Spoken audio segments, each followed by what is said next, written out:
കേരളത്തിന്റെ സാമൂഹിക സാംസ്കാരിക ചരിത്രത്തിൽ സമാനതകളില്ലാത്ത അടയാളപ്പെടുത്തലായി മാറിയിരിക്കുകയാണ് സമസ്ത കേരള ജംഇയ്യത്തുൽ ഉലമയുടെ 100ാം വാർഷികാഘോഷങ്ങൾ. കാസർഗോഡ് കുണിയയിൽ നടന്ന അന്താരാഷ്ട്ര സമ്മേളനത്തിന്റെ സമാപന പൊതുസമ്മേളനം കേരളത്തിലെ മതനിരപേക്ഷ രാഷ്ട്രീയത്തിന്റെയും സാമൂഹിക സൗഹാർദ്ദത്തിന്റെയും വിളംബരമായി മാറി. കേരള മുഖ്യമന്ത്രി പിണറായി വിജയൻ സമ്മേളനത്തെ അഭിസംബോധന ചെയ്തുകൊണ്ട് നടത്തിയ പ്രസംഗം വർത്തമാനകാല ഇന്ത്യയിൽ ഏറെ പ്രസക്തവും ഗൗരവമേറിയതുമായ നിരവധി രാഷ്ട്രീയ സാമൂഹിക മാനങ്ങൾ ഉൾക്കൊള്ളുന്നതായിരുന്നു. അടിച്ചമർത്തപ്പെട്ടവരുടെ പക്ഷം ചേരുക എന്ന മുഖ്യമന്ത്രി പിണറായി വിജയന്റെ പ്രസംഗത്തിലെ ഏറ്റവും ശ്രദ്ധേയമായ വരികളായിരുന്നു. അടിച്ചമർത്തപ്പെട്ടവരുടെ ഐക്യത്തെക്കുറിച്ചായിരുന്നു ഇത്. അടിച്ചമർത്തപ്പെട്ടവന്റെ വർഗവും ഭാഷയും വേഷവും വിശ്വാസവും നോക്കാതെ ഇരകൾക്കൊപ്പമാണ് നിൽക്കേണ്ടത് എന്ന അദ്ദേഹത്തിന്റെ പ്രഖ്യാപനം സാർവലൗകികമായ ഒരു മാനവിക നിലപാടാണ് ഉയർത്തിപ്പിടിക്കുന്നത്. ലോകത്തിന്റെ ഏത് ഭാഗത്തായാലും നീതി നിഷേധിക്കപ്പെടുന്നവർക്ക് വേണ്ടി ശബ്ദമുയർത്തുക എന്നത് ഒരു ജനാധിപത്യ സമൂഹത്തിന്റെ കടമയാണെന്നും അദ്ദേഹം ഓർമ്മിപ്പിച്ചു. വർഗീയതയുടെയും മതരാഷ്ട്രീയത്തിന്റെയും അതിർവരമ്പുകൾ ഭേദിച്ച് മനുഷ്യനെന്ന നിലയിൽ ഐക്യപ്പെടേണ്ടതിന്റെ അനിവാര്യത അദ്ദേഹം എടുത്തു പറയുന്നുണ്ട്. വർഗീയതയ്ക്കും മതരാഷ്ട്രീയവാദങ്ങൾക്കുമെതിരെ മതമൈത്രിയും സൗഹാർദ്ദവും ഊട്ടിയുറപ്പിച്ചു മുന്നോട്ടു പോകണമെന്ന മുഖ്യമന്ത്രിയുടെ ആഹ്വാനം ഭിന്നിപ്പിന്റെ രാഷ്ട്രീയം ചർച്ചയാകുന്ന കാലഘട്ടത്തിൽ വലിയ പ്രത്യാശയാണ് നൽകുന്നത്.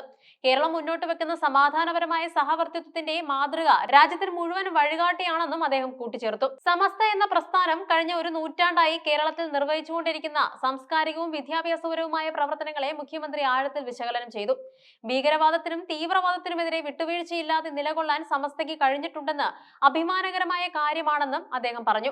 കേവലമായ ഒരു മതസംഘടന എന്നതിലുപരി മതനിരപേക്ഷതയെയും നാടിന്റെ പാരമ്പര്യത്തെയും ശക്തിപ്പെടുത്തുന്നതിൽ സമസ്ത വലിയ പങ്കും വഹിച്ചു.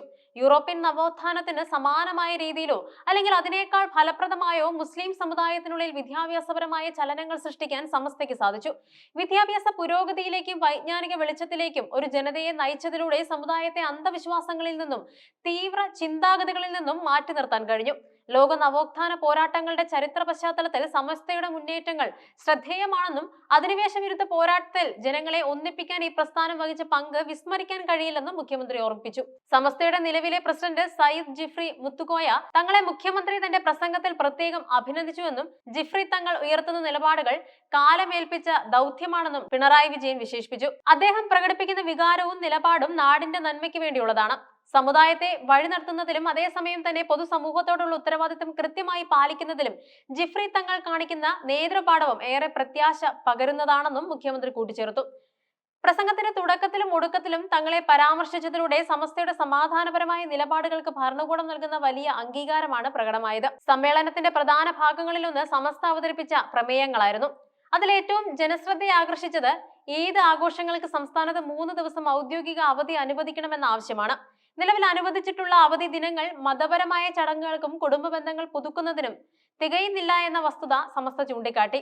ഗൾഫ് രാജ്യങ്ങളിൽ നിലനിൽക്കുന്ന അവധി രീതി കേരളത്തിലും മാതൃകയാക്കണമെന്ന് മുഷാവറ അംഗം ബാക്കോട്ട് മൊയ്തീൻകുട്ടി ഫൈസി അവതരിപ്പിച്ച പ്രമേയത്തിൽ ആവശ്യപ്പെട്ടു. പെരുന്നാൾ കാലത്ത് ദൂരദേശങ്ങളിൽ ജോലി ചെയ്യുന്നവരും വിദ്യാർത്ഥികളും വീടുകളിൽ എത്തുമ്പോൾ തിരികെ പോകാനുള്ള തിരക്കും യാത്രാക്ലേശവും കണക്കിലെടുത്ത് ഈ ആവശ്യം ന്യായമാണെന്ന് സമുദായം വിലയിരുത്തുന്നുണ്ട്.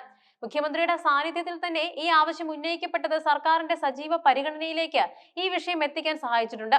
കാസർഗോഡ് കുണിയയിൽ തിരശീല വീണ ഈ 100ാം വാർഷിക സമ്മേളനം വെറും ഒരു ആഘോഷം മാത്രമായിരുന്നില്ല, മറിച്ച് അത് കേരളത്തിന്റെ മതനിരപേക്ഷ മനസാക്ഷിയുടെ കരുത്ത് പ്രകടിപ്പിക്കുകയായിരുന്നു. അടിച്ചമർത്തപ്പെട്ടവർക്കായി ശബ്ദമുയർത്താനും തീവ്രവാദത്തെ പ്രതിരോധിക്കാനും വിദ്യാഭ്യാസത്തിലൂടെ നവോത്ഥാനം സൃഷ്ടിക്കാനും ഒരു മതസംഘടനയ്ക്ക് എങ്ങനെ സാധിക്കുമെന്ന് സമസ്ത കാണിച്ചു തരുന്നുണ്ട്.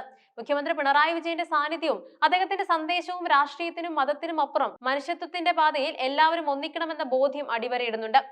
വരും തലമുറയ്ക്ക് മതനിരപേക്ഷമായ വിജ്ഞാനത്തിൽ അധിഷ്ഠിതമായ ഒരു കേരളത്തെ പടുത്തുയർത്താൻ ഇത്തരം സംഗമങ്ങൾ ഊർജ്ജം നൽകും എന്നതിൽ തർക്കമില്ല. ന്യൂനപക്ഷ ജനവിഭാഗങ്ങൾക്കിടയിൽ ജനാധിപത്യ ബോധവും ഭരണഘടനാ മൂല്യങ്ങളും വളർത്താൻ സമസ്ത തുടർന്നും ശ്രമിക്കണമെന്ന ആഹ്വാനത്തോടെയാണ് സമ്മേളനം അവസാനിച്ചത്.